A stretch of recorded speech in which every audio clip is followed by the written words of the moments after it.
What's up, Zox fam? We're back with some more Etheria Restart. Now, we got a ton to get into in this video because we got some announcements that was made by the developers. Now, I feel like there's actually something that you guys completely missed because I've seen a few different responses about like some of the things that were announced, and I want to actually break down what's actually happening. So we're going to be talking about all of that. But one of the very first things I want to actually start off with is the fact that we actually have compensation for the Shell Story event. Now, what they've gone and said is that this was essentially a bug, right? And that this system bug, they're going to be fixing it before the next round of Shell Story begins. And with the apology that they're sending us, it's going to be the 3 Animus prototypes that we were supposed to receive from the event.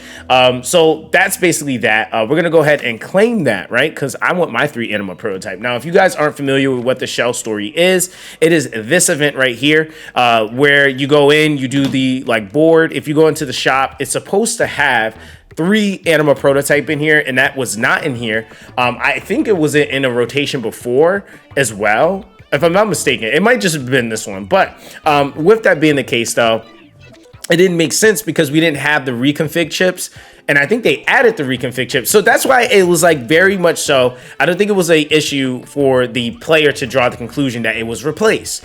So yeah, that could just have been, you know, again, a bug, but hey, as long as they're gonna fix it and we are getting compensated for it, we'll take it. All right, so that's basically that. Now, as far as the update that came out last night, this update is actually consisting of some things that I feel like are actually pretty good, and a couple of things, like I mentioned in the beginning of the video, that I think flew over some people's head because they didn't actually know what was happening. So now, jumping into this, what they currently have for the very first thing here is the new Arena Realm Battlefield settings feature. Well, you'll be able to actually set your exclusive Contender Realm Battlefield outlook in the Arena Realm, and you can use this across all 3 modes: Ether Arena, Summit Arena, and Fearless Arena. And this is the limited time event, the Neon Mirage, where you'll be able to, for a limited time, decorate your realm, right? So very, very straightforward. Obviously, this is like the visual of what you're going to get, and I think that's just going to be cool, just something visually different to look at, which hopefully they just alternate that in and out, and that'll just be like a nice little extra additive for people that are into and doing PvP currently, right? Now, the next thing, and this is one of the things that I think flew over a lot of people's head. Now, here's why. Because the limited time event called the Wishful Sky is going to be coming, and it says during this event, we'll be able to enjoy limited time login rewards, themed outfits, and valuable special packs. Please check the in-game event page for details. Now, this is going to be taking place on the 28th through the 4th. Very interesting time window, right? And currently at the recording of this video, it is the 25th. But a couple of different context clues for me that actually made me put on my thinking cap. Number 1, it says Hydro Crystal reset, first time double bonus is going to be essentially reset, right? So a lot of people seen that and they were like, dude, they need money already. And I'm like, you know, that doesn't really make sense, because usually when games are out for X amount of time, you usually won't see something like that until the game's been out for a little bit, right? But I was like, wait a minute, we have something actually coming. And the other second context clue for me was when I looked at the themed skins, they screamed traditional Chinese, right? So I was just like, nah, let me go and actually look at the Chinese forms. And the craziest thing is that when I originally was covering Etheria Restart years ago, I was actually looking at the Chinese side. So I decided to go over there. And what's actually taking place on the 28th? Well, what do you know? It's actually going to be a paid beta that they're going to be having or test or release or whatever it's called over there, right? And so this is something that is going to be basically taking place on the 28th. And so when I was looking at that, I was like, okay, that makes more sense. So what we're essentially seeing is obviously the start up of a lot of the action and things taking place on the CN side, right? CN, JP, etc. Now, I can only confirm this for the CN side. I don't know what like the specifics are for like JP, KR, etc. But it does say that this test time is from the 28th till September 8th.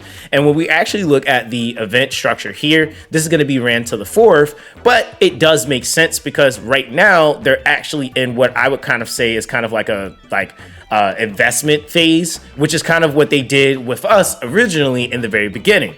So to some degree, people were kind of correct, but I think the reasoning as to why was kind of vague. And I think that that actually explains it a lot better. So I guess they kind of figured what better time to kind of be able to entice people than a time where they're already going to be enticing this new audience that's going to be coming into the game. So hopefully this is going to be something that definitely is something that ends up being super appealing, and people end up actually enjoying as they're preparing, obviously, hopefully some really good changes for the release of these new servers, right? Or new regions, I should say. Now, of course, with that, the next thing that we actually have going on, again, like I said, is going to be the Hydro Crystal double bonus, but we already talked about that, right? Now, with that, what they have going on too is the Blessing Galore, okay? So for the Blessing Galore, what they basically did, and it's very just straightforward, they basically are making it to where you can double consume your stamina and you'll get quadruple the items. It's not giving you quadruple the items per individual run, it's just that when you use double the stamina, you're gonna get quadruple the items, right? So it's just gonna make it to where you're doing this much quicker and you're not having to do it really long. This is something that I think that, again, is really important. What they also have done is they've extended it by an extra day. So now it's going to be 3 days, which is going to allow us to be able to actually get more value out of it. So that's something that I think that, again, just needs to be the standard norm. 3 days of this. If you do it once a month, do the, 2 double stamina consumption so people can just blast it, be done with it, and then they can get to the other stuff that they want to do, right? So very, very straightforward. Now, of course, with this, the very last thing that they've gone to mention as well is that the optimizations and adjustments, they added auto challenge feature to this feature, which is going to be for the normal difficulty. And this is for the Ember track.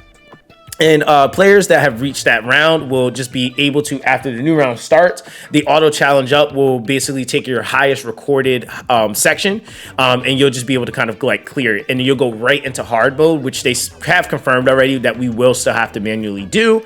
But other than that, it's pretty straightforward. So yeah, guys, that's basically that. I'm not going to drag this out any longer. Again, I just wanted to make sure that you guys actually understood what was happening. I'm actually kind of sort of excited a little bit, just because I feel like this could be pushing us closer to the time period where we'll be actually seeing more of the changes we've been asking for.